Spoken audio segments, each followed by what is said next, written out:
Hello everyone, I'm Trevor. This is how to bypass DLP with just a browser, and how you can stop people from doing that, and a little bit about why I spent so much time on this project.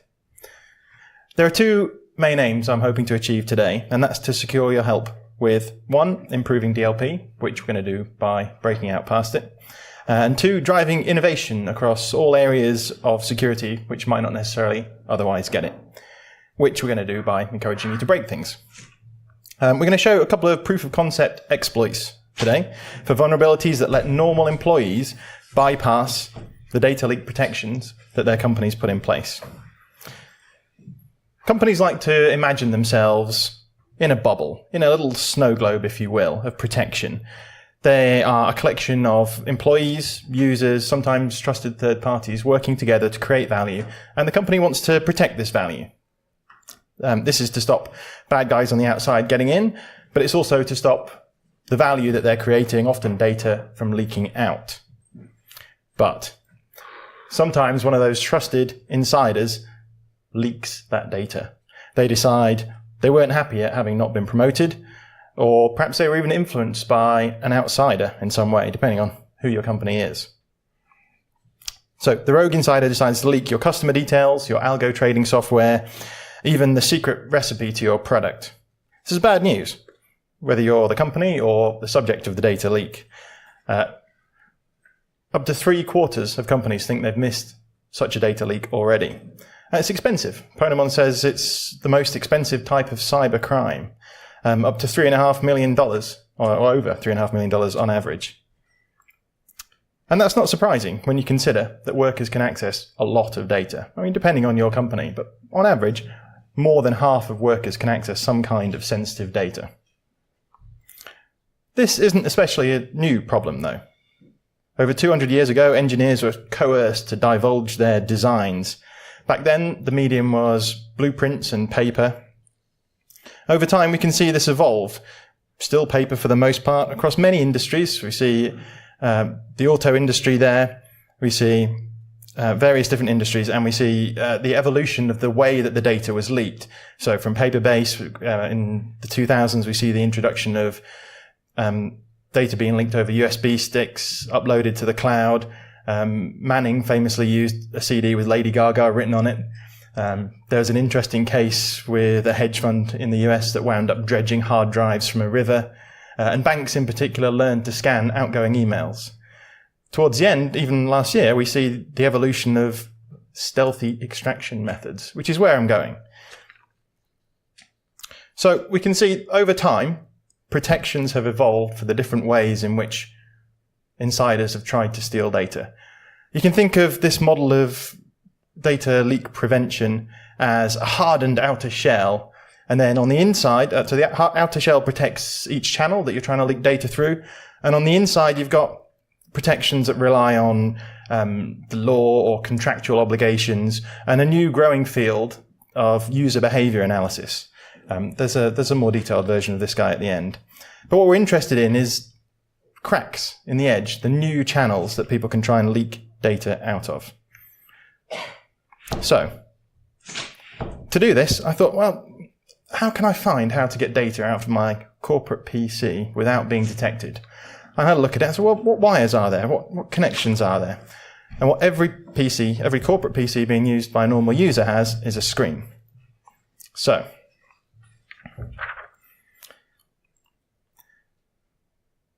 for this presentation, my laptops had to get pretty intimate with each other. This was their preferred position. For the webcam of the personal computer receiver on the right, to see the screen of the corporate computer sender on the left. Of course, the receiver could also just as easily be a phone, but I guess I wouldn't get an amusing picture like that. So this proof of concept exploit, it's published on our website. The rogue insider is armed with a fairly straightforward web page to output data through their corporate computer screen. So let's find the tool. There we go. So a screen sender, there we go. To establish a working channel, we'll start with some text. And as you can see, it's generating a QR code right there in the browser. So no data is going out over the network. DLP doesn't see anything strange going on. You're just interacting with a web page. That's great. Now, our insider looks for the file he wants to exfiltrate. Browser's going to read in the file. What we're going to use is the secret recipe to Coca-Cola. Here we see that secret recipe. So to any DLP system, this just looks like a normal file read. Nothing strange going on here. Often files are opened in the browser. It's generated a series of QR codes which we can scroll through, or when there's a lot of them, we can just click to auto scroll through.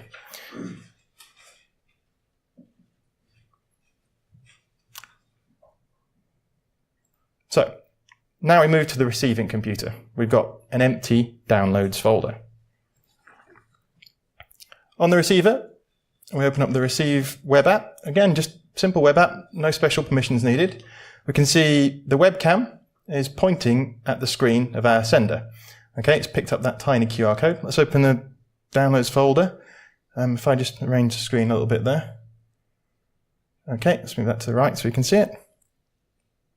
Now, the webcam's pointing at that sender screen. You can guess what we're going to do. We're going to scroll through the different QR codes.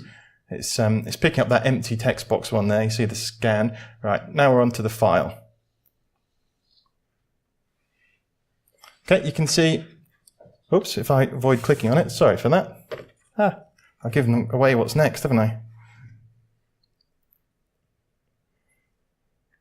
Sorry, I shouldn't have rested it on the keyboard, should I?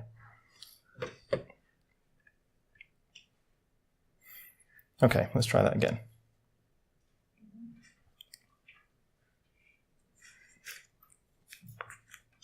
So we shift the downloads folder over. We have, again, the receiver looking at the screen of the sender. It's going to scan the QR codes. So as we get to it, you'll see the process can stream multiple files without needing any interaction with the user.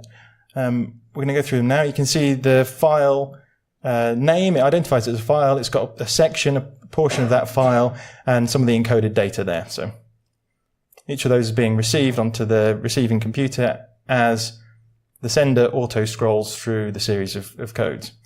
So I think there were 26 or so codes we have. Just take a second to get through those.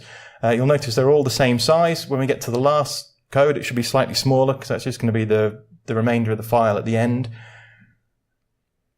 When we do get to the end, keep an eye on the bottom left of the screen, where you normally see files that you click to download, and I've stealthily positioned the downloads window on the right there.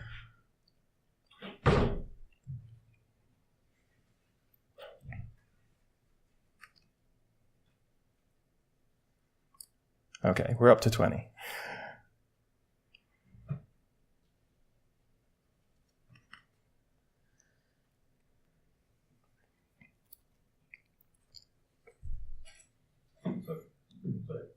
So if you type in, for example, 16-digit PAN numbers in the text field before the conversion to QR code, would that also be allowed?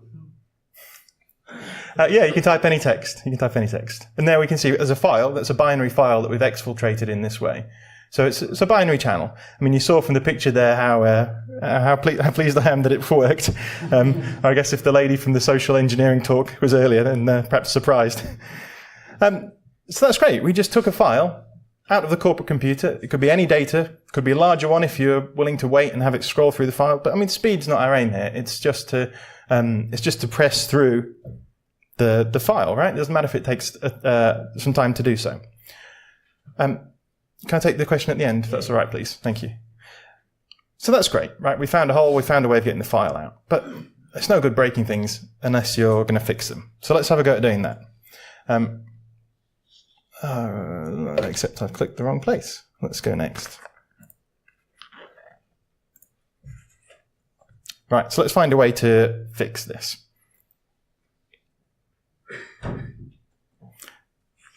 Oh, come on.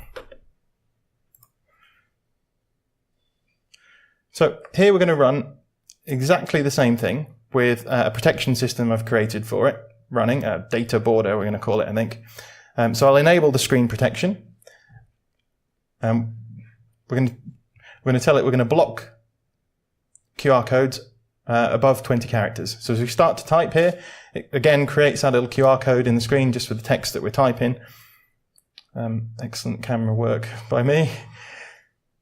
And as we get past 20 characters, you can see it's detected the leakage, it's told the user, it's blocked the screen, it's written an event to the Windows event log, and optionally sent details of that event over to the SIM. The guy can't get around it by trying to move the QR code out the way. You can't interact with that blocking panel. It just stops you from doing it. So of course now, if I try and exfiltrate the secret recipe of Coca-Cola again, it's going to create those QR codes. But then as it shows them on the screen, blocked. Sorry, our secret recipe for Coca-Cola is once again safe. Did you not just reduce the amount of characters that it's displaying and do more? So say you have 26 slides. Mm-hmm. You not reduce it to less than 20 characters and then do 100 slides? You can, but so the 20 was just a configuration, like should you wish to allow less than 20 through. I mean, you could just type in if you're willing to wait an awful long time, right? So it's just an optional setting that you can use. You can disable it and just block all codes completely if you'd like. So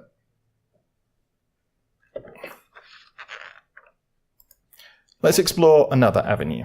We've used the screen to take data out, but most corporate computers also support sound. It's needed for Skype conference calls, training courses, but can we use it to exfiltrate data? So here we have the laptop on the left is the corporate PC, no strange position this time. The one on the right is the personal laptop. So the one on the left is going to open up the sound sender. Again, a proof of concept exploit on our website. This guy's going to play some sounds. And you guessed it, the one on the right is going to listen to those sounds. So there's a visualization here, which gives you an illustration of what sounds the receiver is hearing. This lets you tweak the frequency range we're going to use. So depending on what audio equipment you've got, what background noise. So that peak over on the left, the low pitch, will avoid that. That's the hum of the air conditioning in my office. There is sound actually. Do we know if we can? If I just pause a second, do we know if we can get the sound from? Okay, what we'll do. I will attempt to turn up the volume. It's going to be a bit rubbish without sound.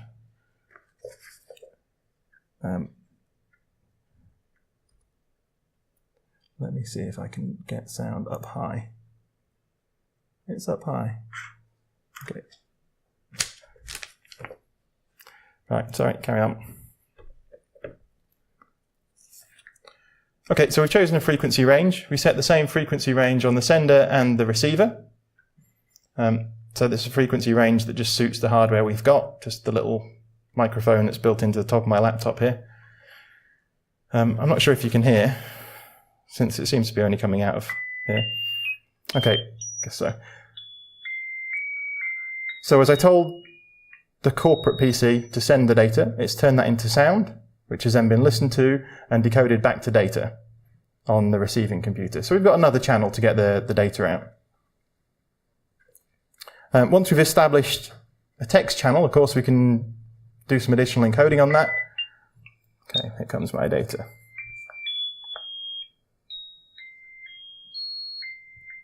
On the receiving end, it's receiving each tone, doing a fast Fourier transform, converting that back to the original data.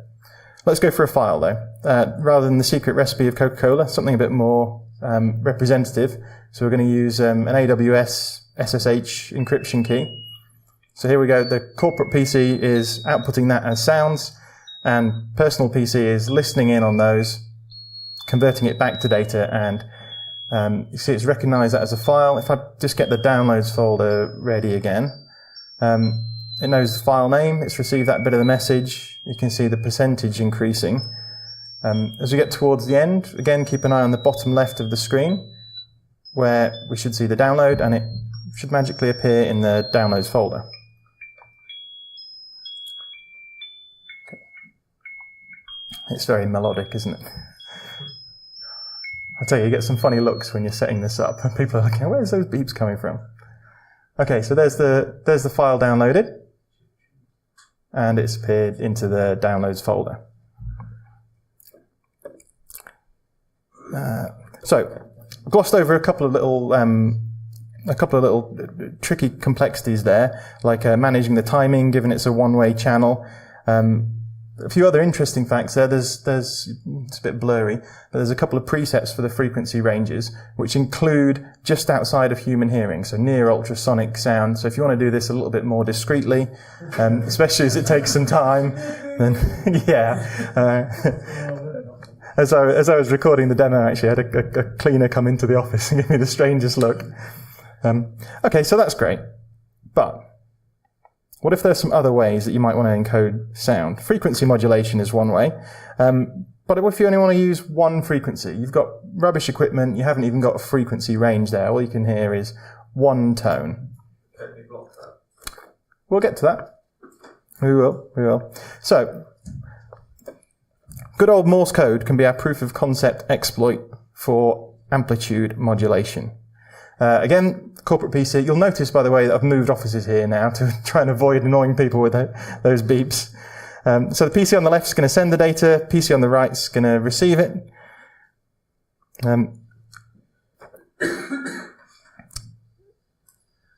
Okay, get the data entered, let's get the receiver open.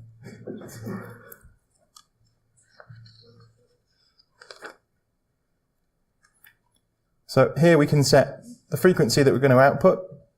With Morse code, you can control how quickly it outputs it. Okay. Hopefully you can hear.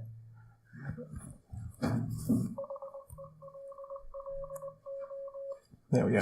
So we've got a visualization showing when it detects the messages. The first few characters are a bit jumbled, as it's automatically detecting how fast the message is coming. So first few it receives, it's just figuring out the sequencing on the receiving end.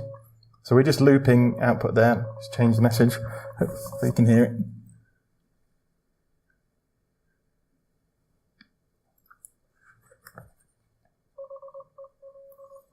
I don't think we're going to trouble the fiber optic providers with our speed. But again, the idea is just to show how you would exfiltrate data in this way. Okay, let's move on. Right, now we're going to quickly show the same thing with the protection that you're asking about. Oh, actually, no, that was trying to do a file. Let's skip on past this one. We know we can do that. We'll get to the protection you asked about.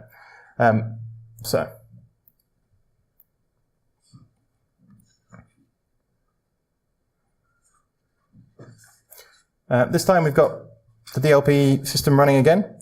We'll turn on sound protection. There's a few settings for where to send the alert to.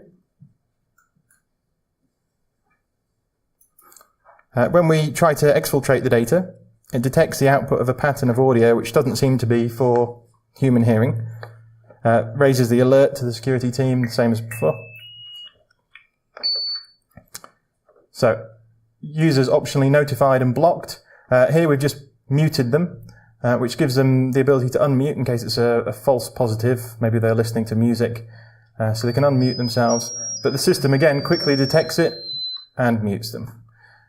So obviously we can escalate the alert, block the user's account, and send someone to clear his desk at this point. But this is no good unless normal sounds work okay.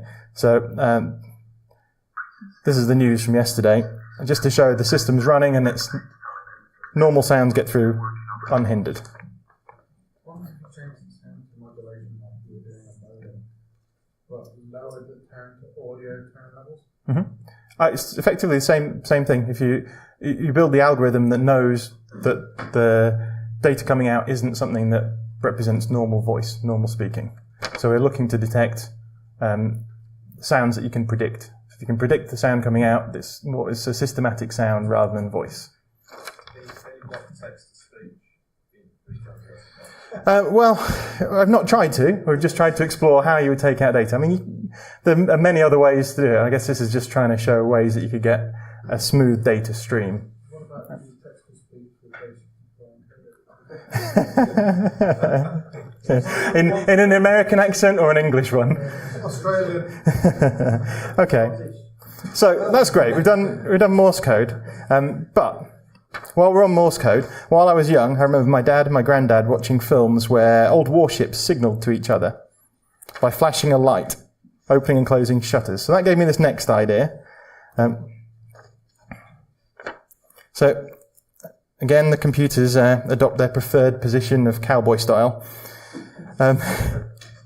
So flash sender and flash receiver, not the sound receiver. We're onto screen flashing now.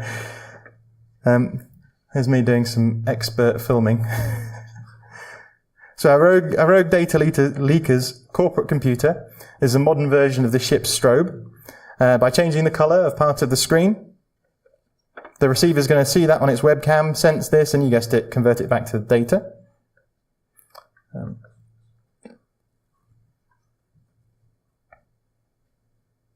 Beautiful hands.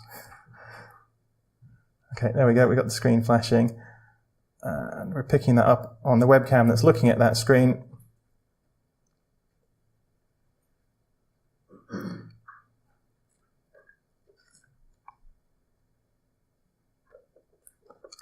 Hello, B-sides, down at the bottom there. Okay, so if we had time, we could exfiltrate a file in this way, but it's not going to be very quick. But the point shows, really, there's numerous ways of encoding data on unusual covert channels, which traditional DLP systems just aren't going to pick up. So now that they've blocked USB printing, uploading files via the web, really determined insiders are going to turn to channels like these, which we need to protect. But that doesn't stop us here, right? We've done a few things through the screen. Let me try and quickly segue this rather than trying to send a file. Let's take it through to system components, because there's a lot of other ways to emit a signal from your computer system. So here's one of them. We're going to look at the humble caps lock key. Now, what a caps lock key has, which the other keys, or not all of them on your keyboard have, is a little LED, which, you know, is just a humble little thing. But if we can manipulate that LED, then that can serve exactly the same purpose as the ship's strobe, as the screen in our last demo. So this little LED, there we go, if we zoom right in, serves exactly the same purpose. Let's whiz on. So with so many different components you can conjure a signal from, we need to find misuse of the computer's subsystems that are trying to produce output signals. I have got a demo of us protecting of this, but it looks like we're a little short on time. Can I show, or should we just whiz past? Okay, let's quickly show the demo. It's very quick. So here we turn on system protection. You can choose what components of the system you want to track and protect. So it's looking for patterns of usage which aren't normal. So normal usage of the system should work fine, much like we saw the sound that went through no problem when you're just watching the news.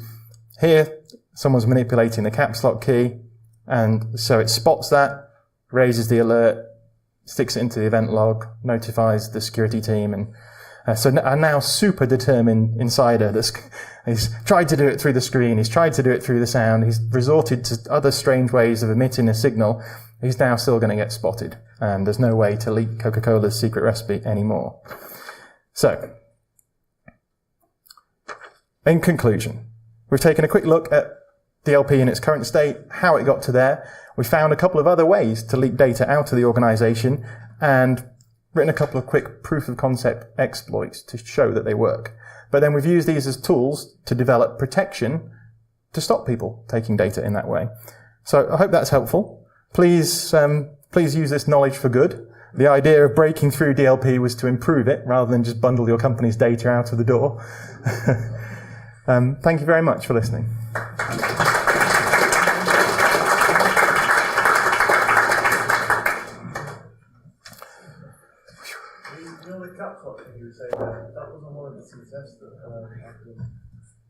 It was on one of the tests you did, sir? No, it's a successful.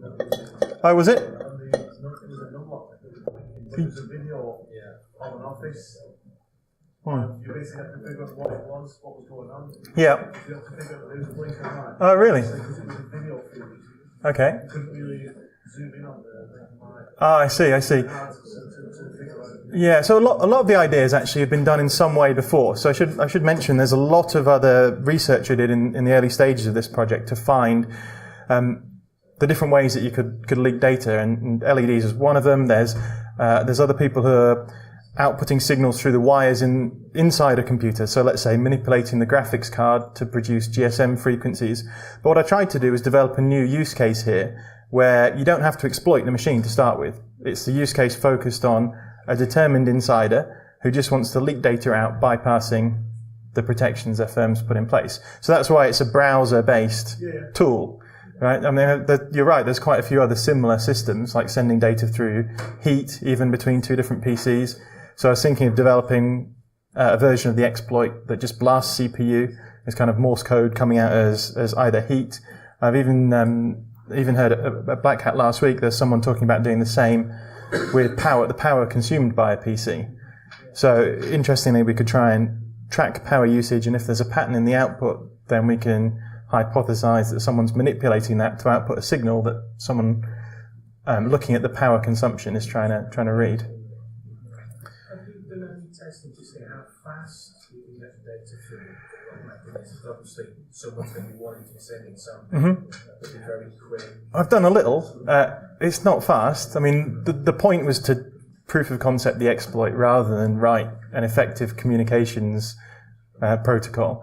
The fastest one of those was the QR codes on the screen, partly because it's a little bit more reliable to automate it through. As I mentioned, with the sound one, the timing's tricky. But it's not high. So the largest file I've moved through this is about 2 meg through the screen one. So it's small. I was thinking from the 80s, when we used to have the cassette tapes playing with audio. Yeah. So with different baud rates, you could have a tape to get stuff into it. Yeah. There's probably a lot you could do to improve this. So for instance, you've got your LED exploit. You could multiplex the scroll lock, the num lock, the caps lock, and you've got 3 channels. That gives you a lot more bandwidth. Brilliant. Thank you, Trevor. Let's hear it for Trevor. Thank you.